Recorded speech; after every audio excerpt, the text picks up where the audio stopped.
कि आखिर इस योद्धा ने क्यों चलाए थे भगवान श्री कृष्ण के ऊपर 12 घातक तीर। क्या हुआ जब महाभारत के युद्ध के बीच में भगवान कृष्ण हो गए लहूलुहान। तो दोस्तों, आप देख रहे हैं द समय चक्र। तो चलिए अब करते हैं ज्ञान की बात। वीडियो में आगे बढ़ने से पहले आप सभी लोग चैनल को सब्सक्राइब अवश्य करें और बेल आइकन जरूर दबाएं। कहा जाता है कि महाभारत के युद्ध में भगवान श्री कृष्ण ने अर्जुन और दुर्योधन को 2 विकल्प दिए थे। एक, या तो वो भगवान कृष्ण जो कि निहत्थे होंगे उनको चुने, या फिर भगवान श्री कृष्ण की नारायणी सेना को चुने जो कभी नहीं हारी थी। तो दुर्योधन ने नारायणी सेना को चुना और अर्जुन ने स्वयं भगवान श्री कृष्ण को। अब ऐसे में सवाल यह उठता है कि भगवान श्री कृष्ण तो निहत्थे लड़ने वाले थे, तो फिर आखिर वह कौन योद्धा था जिसने स्वयं भगवान कृष्ण पर 12 घातक बाण चलाए थे? तो जानकारी के लिए आपको बता दें, वह कोई और नहीं बल्कि स्वयं सूर्यपुत्र कर्ण थे। कदाचित चलिए अब जानते हैं कि आखिर उस समय हुआ क्या था जो सूर्यपुत्र कर्ण को 12 तीर भगवान कृष्ण पर छोड़ने पड़े। यह प्रसंग है युद्ध के 17वें दिन का है, जब कर्ण और अर्जुन आमने सामने थे। दोनों के बीच भयंकर युद्ध हो रहा था। दोनों योद्धा एक दूसरे पर कई सारे महाभयंकर शक्तियों का प्रयोग कर रहे थे, कई सारे घातक बाण चला रहे थे। कर्ण की रणनीति यह थी कि वह अर्जुन को खत्म करना चाहते थे और अर्जुन यह चाहते थे कि वह कर्ण का वध कर दे, क्योंकि दोनों में बचपन से ही प्रतिस्पर्धा थी। दोनों ही एक दूसरे को सर्वश्रेष्ठ धनुर्धर मानते थे। फिर वह क्षण भी नजदीक आ गया जब कर्ण ने अर्जुन को हराने के लिए सर्पमुख बाण चलाने का निर्णय लिया।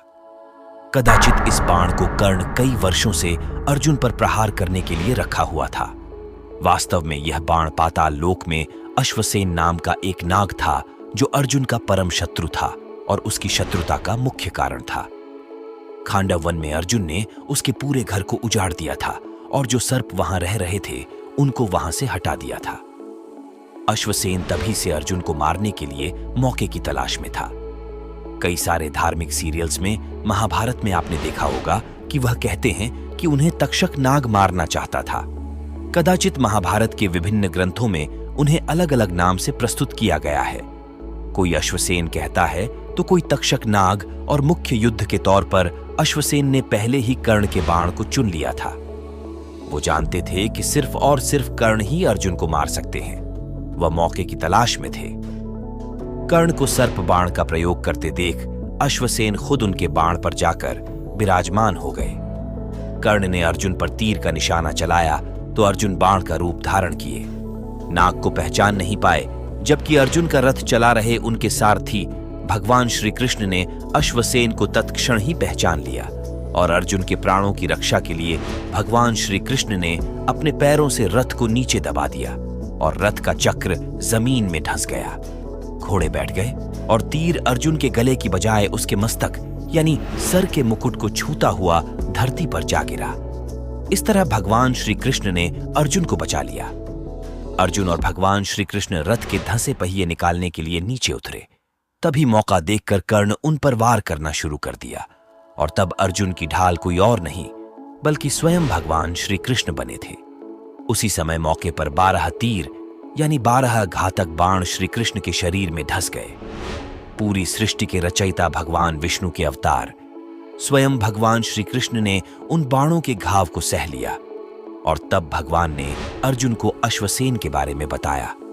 अर्जुन ने 6 तीरों की सहायता से अश्वसेन के टुकड़े टुकड़े कर दिए और इस तरह भगवान श्री कृष्ण ने स्वयं पीड़ा सहते हुए परम प्रिय अर्जुन को बचा लिया। सिर्फ इसी वजह से कर्ण के 12 तीर स्वयं भगवान कृष्ण को लगे थे।